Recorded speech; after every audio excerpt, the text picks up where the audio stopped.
Ma'am अगर मैं अभी स्टार्ट करूं तो क्या मैं क्लैट 2026 क्लियर कर सकती हूं, या अगर मैंने अपनी प्रिपरेशन मई से स्टार्ट की तो कितने चांसेस हैं कि मेरी ऑल इंडिया रैंक 50 तक आ जाए। Leaders are good readers. और मुझे कभी एक मेरे टीचर ने बताया था कि हमें 3 से 4 तरह की किताबें पढ़नी चाहिए। एक तो न्यूज़पेपर मस्ट है, नेक्स्ट हमारी कोर्स बुक आ गई है, नेक्स्ट होता है इंटरेस्ट रिलेटेड। बहुत सारे बच्चों को ये डाउट रहता है कि मैम मेरी तो रीडिंग स्पीड बहुत स्लो है, कैसे करना चाहिए। Hello my dear students, how are you people?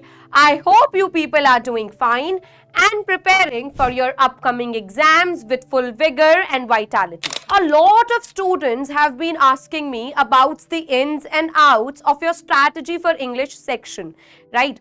बहुत सारे डाउट्स हैं, बहुत सारे क्वेश्चंस हैं कि मैम अगर मैं अभी स्टार्ट करूं तो क्या मैं क्लैट 2026 क्लियर कर सकती हूं, या अगर मैंने अपनी प्रिपरेशन मई से स्टार्ट की तो कितने चांसेस हैं कि मेरी ऑल इंडिया रैंक 50 तक आ जाए, राइट? सो आज उन सभी चीजों के बारे में हम आज डिस्कस करने वाले हैं।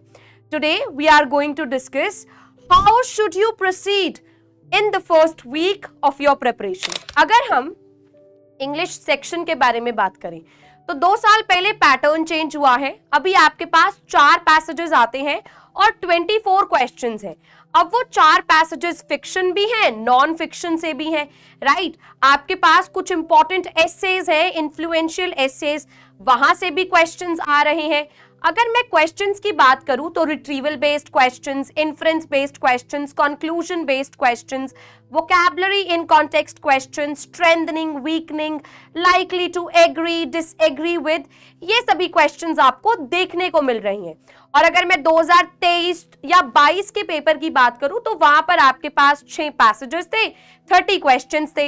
एक पैसेज से आपके पास 5 क्वेश्चंस आ रहे थे और क्वेश्चंस आपके retrieval, inference, implied idea, assumption, strengthening, weakening, vocabulary in context, strengthening, हर चीज से रिलेटेड थे, राइट? तो अब हम लोगों ने जब PYQ एनालिसिस किया तो हमें पता चला कि जो हमारा क्लैट का टॉपिक कवरेज है it is vast, and in order to familiarise yourself with the exam you need to build a good reading habit. और हमें बहुत क्लियरली पता है कि CLAT examination is predominantly based on reading comprehension, so you have to build a good reading habit that is going to be your strategy. अब good reading habit build करने के लिए कहां से स्टार्ट करें? हमें पता है टॉपिक कवरेज वास्ट है, सो डाइवर्स सोर्सेस पढ़ने पड़ेंगे। सबसे पहला सोर्स होने वाला है न्यूज़पेपर। अब कौन सा न्यूज़पेपर पढ़े? Align it as per your current proficiency level. अगर आपको लगता है आपकी इंग्लिश अच्छी है तो आप इंडियन एक्सप्रेस और द हिंदू से स्टार्ट कर सकते हैं। अब न्यूज़पेपर में पढ़े क्या? एडिटोरियल्स पर फोकस करना है, एक्सप्लेन सेक्शन पर फोकस करना है।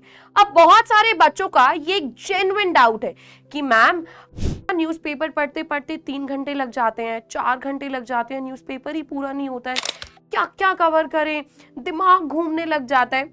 So if you think it's getting too much for you, you should read 4 different articles from your editorials or your explained section and you will be good to go. अगर आपको newspaper के अलावा और भी चीजें पढ़नी है सो नॉवेल्स है, right? And I believe leaders are good readers. और मुझे कभी एक मेरे टीचर ने बताया था कि हमें 3 से 4 तरह की किताबें पढ़नी चाहिए। एक तो न्यूज़पेपर मस्ट है, नेक्स्ट हमारी कोर्स बुक आ गई है, नेक्स्ट होता है इंटरेस्ट रिलेटेड। जैसे मुझे कुकिंग में इंटरेस्ट है तो मैं कुकिंग से रिलेटेड कुछ पढूं, और अगला होता है क्यूरियोसिटी वाली कि ये बुक बेस्ट सेलर बन गई है, ये मिलियंस ऑफ पीपल ने पढ़ी है, तो ऐसा क्या है इस बुक के अंदर, इतना इंटरेस्टिंग क्या लगा लोगों को, right? In order to unravel that you should read that also considering your favorite genres. If you build a good reading habit, so there are high chances of you clearing this exam. Now talking about what all to focus on while reading. आपको focus करना है main idea पर। What is the author writing? अब आपको focus करना है why is the author writing, मतलब purpose क्या है लिखने का। नेक्स्ट आता है how is the author writing, जिससे हमें टोन के बारे में पता चलेगा। when and where, वो हमें पैसेज की डिटेल्स के बारे में पता चलेगा। So after reading the passage आप अपने आप से पूछिए all the questions of WH family, what, when, where, how, right? और आपको आपको पैसेज अच्छे से समझ में आ जाएगा। अब बहुत सारे बच्चों को ये डाउट रहता है कि मैम मेरी तो रीडिंग स्पीड बहुत स्लो है, कैसे करना चाहिए। तो देखिए ये ना एक बहुत स्लो एंड ग्रेजुअल प्रोसेस है।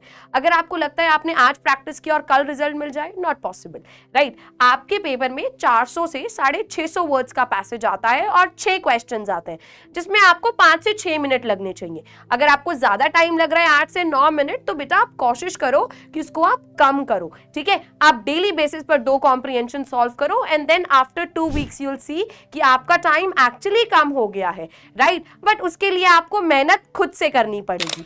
So these are the few tips and tricks that you need to equip yourself with in order to build a good reading habit, जो आपको इंग्लिश में जरूर हेल्प करेगी। अब ये तो है रीडिंग से रिलेटेड। अब नेक्स्ट क्वेश्चन के बारे में बात करते हैं, the most anticipated question, ma'am vocabulary को कैसे इंप्रूव करूं, इतनी ज्यादा वर्ड्स हैं, उसको कैसे अपने होराइजन में लेकर आऊं, राइट। तो उसके बारे में भी बात कर लेते हैं। सबसे पहली चीज है कि अब आप लोगों ने एडिटोरियल्स पढ़ना शुरू कर दिया है, तो बहुत सारे डिफिकल्ट वर्ड्स भी होंगे, तो कोशिश करो आप उसको कॉन्टेक्चुअली समझो। अगर आपको कॉन्टेक्चुअली वो नहीं समझ में आया है, तो उसका मतलब डिक्शनरी में देखो और एक पॉकेट डायरी उठाओ जिसको आप हमेशा अपने साथ कैरी कर सको। उस डिफिकल्ट वर्ड को वहां लिखो, उसके 2 सिनोनिम्स लिखो, 2 एंटोनिम्स लिखो, एक सेंटेंस बनाओ। अगर आप डेली बेसिस पर ऐसे 4 से 5 वर्ड्स लिखते हैं और ऐसे सिनोनिम्स एंटोनिम्स लिखते हैं, तो आप डेली बेसिस पर 20 से 25 वर्ड्स रोज सीख रही हैं। तो सोचो 7 महीने बाद कितने सारे वर्ड्स सीख लोगे, राइट। बस आपको उसे दिन में 3 से 4 बार रिव्यू करना है। अब बच्चों का वही डाउट, मैम रिव्यू कैसे करें, इतनी हेक्टिक लाइफ चल रही है, बोर्ड्स को मैनेज कर रहे हैं, इसके बाद प्रिपरेशन भी है। तो देखो आप स्कूल जा रहे हो, बस में बैठे हुए हो, आपके फ्रेंड्स नहीं आए हैं, एक बार देख लो, नजर मार लो, लंच हो गया है, फिर देख लो, नजर मार लो, वापस घर आए हो, फिर देख लो, होमवर्क कंप्लीट कर लिया है, थोड़े से थक गए हो, रेस्ट ले लिया, फिर एक बार देख लो। ऐसे 3 से 4 बार जब तक आप इसको रिव्यू नहीं करेंगे तो इंप्रूव नहीं हो पाएगा। So it's very important. Next आपका स्टेप क्या होने वाला है, जब भी आपको कोई भी डिफिकल्ट वर्ड लगे ना, उससे रिलेटेड आप एक सेंटेंस बना लो। मैंने क्लास 8th में वर्ड पढ़ा था टर्स, मैं ये इतनी बार बता चुकी हूँ, मैंने उसी टाइम पर उसका सेंटेंस बनाया, after my terse reply my mother got offended. Terse का मतलब होता है एब्रप्ट, मुझे वर्ड भी याद है, मीनिंग भी याद है और सेंटेंस भी याद है, राइट। सो अगर आप ये स्ट्रैटेजीज फॉलो करने वाले हैं then it is going to be helpful. बाकी क्लासेस में हम लोग कवर करने वाले हैं root word, suffix, prefix, manners, one word substitution, high frequency words, वो चीजें हम क्लास में देखेंगे। लेकिन ये 3 से 4 चीजें आप लोग खुद से करना शुरू कर दीजिए if you are looking forward to clearing NLUs and going to the best of the best NLUs. Consider it a challenge. अब आप इसको एक चैलेंज की तरह लेकर चलिए, जैसे 75 हार्ड चैलेंज होता है ना, वैसे एक 90 डे चैलेंज करिए कि आपको डेली बेसिस पर 4 एडिटोरियल्स पढ़ने हैं डिफरेंट टॉपिक्स के, और डेली बेसिस पर आप 4 डिफिकल्ट वर्ड्स लिखेंगे और उनके 2-2 सिनोनिम्स और एंटोनिम्स लिखेंगे और सेंटेंस, और उसको 3 से 4 बार रिव्यू करेंगे and then look for the results. It's going to be brilliant. Now here I'm looking forward to wrapping up this session.